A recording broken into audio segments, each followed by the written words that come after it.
Porque nós votamos em quem é rico e os ricos só pensam neles.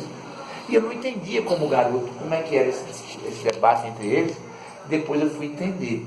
Porque quando o presidente Lula ganha as eleições como trabalhador, como operário e como semi-analfabeto, ou como alguém que só tem a quarta ou quinta série, ele constrói o maior número de vagas nas universidades públicas desse país. E põe o doutor lá no bolso, né? O tal do FHC, que é um doutor, um intelectual, que escreveu livros, inclusive, que mandou rasgar e jogar no lixo. Mas não só foi isso que o Lula fez. A gente pode passar aqui a noite inteira falando do Lula e o que o governo do PT fez em 13 anos, né? Minha Casa Minha Vida, a ambulância, parece besteira.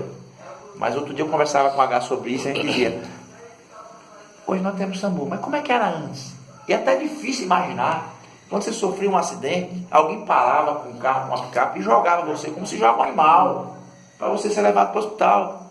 E hoje a gente tem um sistema, não é, que eles chamam de SAMU, né, de transporte de pessoas em situação de emergência e urgência, que é um exemplo para o mundo. Por que eu estou dizendo que é um exemplo para o mundo? Porque essa semana eu li, aliás, uma matéria em que uma norte-americana se acidentou numa estação de metrô de Nova York. E ela quebrou a perna. E ao quebrar a perna, ela estava chorando e as pessoas se amontoaram e pediram para chamar uma ambulância. E ela gritou desesperadamente, dizendo que não chamasse uma ambulância. E aí um cara que era repórter que construiu a matéria disse, não, mas chama a ambulância. Não chama a ambulância. E ela estava mais desesperada e gritando com as pessoas para que não chamasse uma ambulância do que propriamente com a perna quebrada. E aí, quando o repórter perguntou para ela, mas por que você não quer que chame uma ambulância? Ela disse, você sabe quanto custa uma ambulância? São $800, eu não posso pagar isso. Quer dizer, num país liberal, em que todos cuidam de todos, digo, cada um de si, a gente vai ter o chamado seguro-saúde, mas que você não tem a plena cobertura. E até uma ambulância, você tem que pagar por ela. E esse drama dessa mulher se tornou matéria nacional porque é o drama de muitos cidadãos e cidadãs norte-americanos. E aqui a gente tem o SAMU e não valoriza, Sérgio. Muita gente não compreende a importância desse processo. Bom, farmácia popular, enfim, Ciência Sem Fronteira. Eu conheço gente lá em Girau do Ponciano que nunca tinha saído de Girau para Arapiraca. Começou a estudar na Universidade de Arapiraca e ganhou uma chance para ir para o mundo. Ficou 1 ano e meio na Europa estudando por conta do Ciência Sem Fronteira. E quando é que pobre teve essa oportunidade? Foram mais de 100 mil brasileiros. Lá em Arapiraca, que é uma cidade polo, a segunda mais importante do interior, você vê que metade da cidade existiu antes de Lula e Dilma. E a outra metade, que é o Minha Casa Minha Vida, depois. E as obras mais importantes estruturantes de Arapiraca, que é o Vale da Perucaba, o Bosque das Arapiracas, o Parque Ceci Cunha, a área verde Dom Constantino, foram construídas durante o governo Lula e Dilma. E aí vocês aqui em São Miguel veem a duplicação que ainda não terminou da BR-101, o Minha Casa Minha Vida, que fez essa cidade inteira crescer, e inchar, não é? Porque na medida em que, por um lado, a gente tem casa popular, por outro, aqui em Alagoas, a cultura da monocultura da cana-de-açúcar não foi combatida. E vocês têm um processo aqui muito interessante, porque lá em Girau, por exemplo, na minha cidade, a maior parte da população está no interior. Você tem 42 mil habitantes, né, Juliano? 10, 12 mil moram na cidade e 30 mil no interior. Aqui é o contrário. Você não tem ninguém na zona rural, né? Aliás, para ocupar ou invadir as terras na zona rural, os prefeitos, os usineiros daqui, né, construíram casa popular para jogar o povo na cidade. E aí você vai ter o que São Miguel tem em grande quantidade, que além da prostituição, que a gente acompanha, os índices que dão um trabalho terrível para o Conselho Tutelar, os índices de violência urbana aqui, de jovens que são mortos ou pelo tráfico ou pela própria polícia, né? Que é um problema nacional, mas que em algumas cidades ele é acentuado na medida em que você vê um processo de urbanização que não foi planejado. Mas quem é que deu a chance da gente combater um pouco isso e de melhorar a condição do povo mais pobre e sofrido? O Lula e Dilma. Fizeram tudo? Não. Fizeram muito pouco. Mas fizeram muito para o nada que a gente tinha.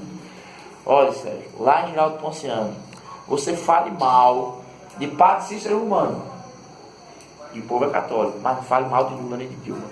Porque lá no meio do nada, Geraldo é muito grande. Você tem uma extensão territorial que faz divisa com 8 cidades diferentes, até o sertão. E no meio do nada, onde não chegava nada, chega a energia elétrica. E não é só a energia elétrica. A gente entra em povoados lá em distritos que você vê no meio do nada um canozinho em cima da casa da pessoa com uma cisterna na porta de casa. O Lula nem a Dilma sabe onde aquele povo mora. E mesmo não conhecendo aquele povo, fez chegar lá uma cisterna na porta daquele povo. Aí você diz, mas por que você está dizendo tudo isso, Roberto? E o que é que isso tem a ver com a prisão de Lula e com o crime que Lula cometeu? Lula, gente, podem ter certeza disso, foi o governo que mais ajudou os ricos. As grandes construtoras nacionais, que sempre foram grandes, mas não ganharam dinheiro com a OAS, a Odebrecht, a Mendes Júnior. Quando você pega a Ambev, que se tornou a maior cervejaria do planeta, foi no governo Lula e Dilma, usando inclusive um equipamento que a gente tem, que é o BNDES. Se você for ver outras grandes empresas que foram formatadas como a JBS, e qual foi o erro que Lula cometeu? Ele acreditava que a gente precisaria ter uma burguesia com consciência nacional. O que é que Lula achava? Ele achava que a gente ia aqui ser como nos Estados Unidos. Eu vou ajudar o Sérgio, que é rico, a ficar bilionário, Valdir, Enes, enfim. E aí esses caras vão ter empresas que vão competir no mundo inteiro e vão ter consciência de proteger o país e o interesse do povo brasileiro. Lei do engano. A gente viu aquela história dos caras da JBS, que quando roubaram e foram pegos, o que é que eles fizeram? Os batistas foram embora para os Estados Unidos, morar na Quinta Avenida, porque o sonho da classe média da burguesia brasileira é ser norte-americano, morar nos Estados Unidos, em Nova York ou em Miami. Como diria o saudoso Cazuza, somos caboclos querendo ser ingleses. Bom, e por que eu estou dizendo isso? Lula ajudou os muito ricos, os grandes ricos, as transnacionais que passaram a existir, ajudou os pobres. Ah, qual é o problema disso? O problema é que mesmo essa grande burguesia, tendo ficado milionária ou bilionária, eles não aceitam e não toleram o fato de que nós pobres entramos no orçamento do Estado. O grande pecado, o grande crime de Lula e Dilma foi colocar o pobre no orçamento. E olhe que o que ele fez, Lula e Dilma, ele e ela e o PT, foi muito pouco diante de tudo que nós precisamos que seja feito nesse país. Mas esse pouco, Sérgio e Valdir e Emerson, incomodou muito essa elite brasileira. E aí, é essa elite brasileira que foi às ruas para tirar Lula e Dilma, é esses setores médios da sociedade, Sérgio, que tem cor, é branco, rico e preconceituoso. É essa galera que não quer que Lula volte. É essa galera que quer que o Bolsonaro seja presidente. Porque o Bolsonaro ele exatamente faz o discurso fácil que essa galera quer que seja feito. Por quê? Eu vi a última entrevista do Bolsonaro, né? E ele colocou claramente que agora ninguém pode ter empregada doméstica, porque empregado doméstico agora tem carteira assinada. E eu fui contra, ele disse. Eu fui contra. E não fui contra uma vez, não. Fui contra 2 vezes. Porque eu acho que empregado doméstico não tem que ter carteira assinada. Porque o que adianta ter carteira assinada e não ter emprego? E na verdade o problema central não é esse. Hoje só tem empregado doméstico quem pode. E quem paga o salário mínimo. E a maioria das mulheres brasileiras, pobres e negras, porque a maioria é pobre e negra, das empregadas domésticas, da lavadeira, da passadeira, tem a oportunidade de sonhar em ter uma profissão melhor. E aí realmente não quer trabalhar por qualquer coisa. É o Paulo, pedreiro lá de Giral, que diz, olha meu filho, antes do Lula da Dilma, eu ganhava um saco de cimento de diária. Quanto é a diária de um saco de cimento? Eu digo, um saco de cimento é 20 reais, então a diária do senhor hoje era 22 reais. Isso mesmo, meu filho. Hoje eu ganho 4, 5 sacos de cimento para trabalhar um dia. E eu tenho meu carro, e eu tenho a minha casa. Quando é que o pedreiro teve valor? Eu digo, é verdade. O pedreiro nunca teve valor, meu filho. Você nunca ouviu naquela música lá do Zé Ramalho?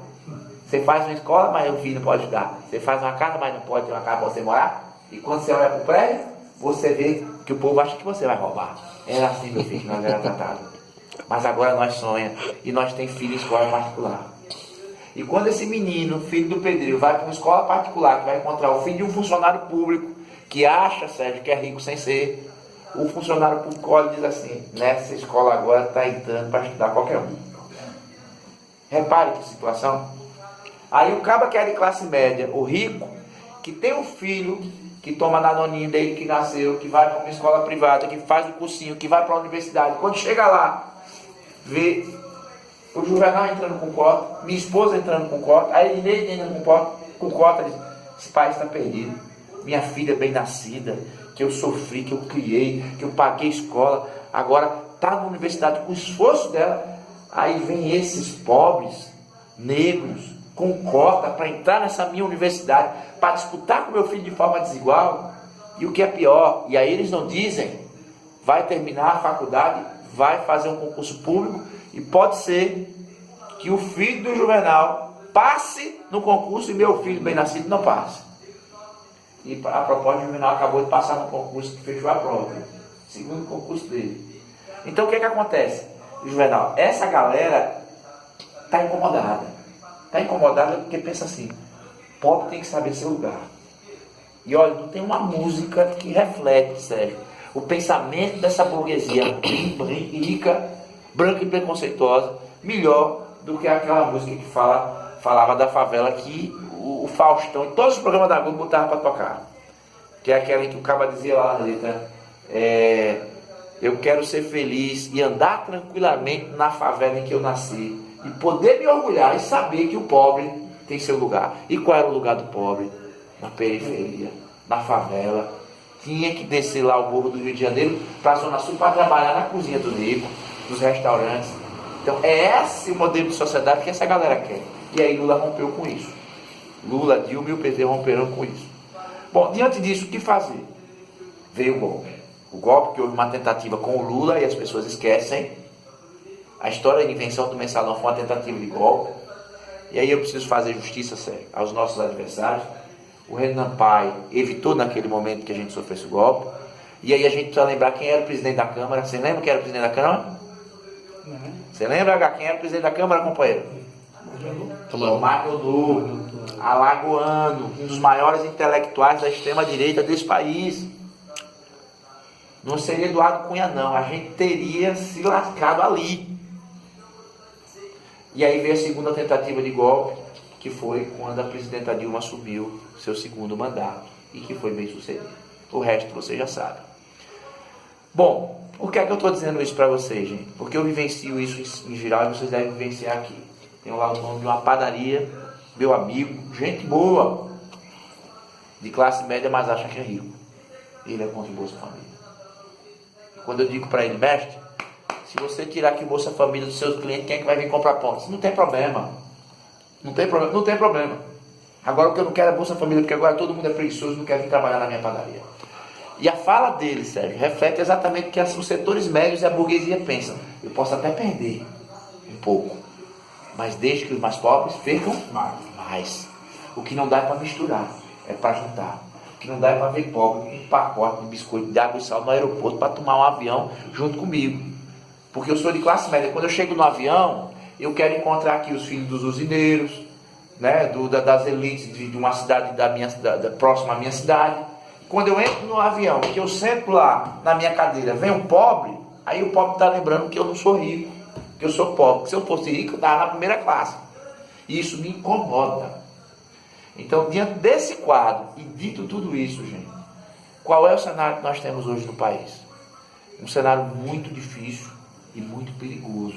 E aí eu quero concordar com você, Sérgio. Bolsonaro, ele representa o espírito do tempo dele.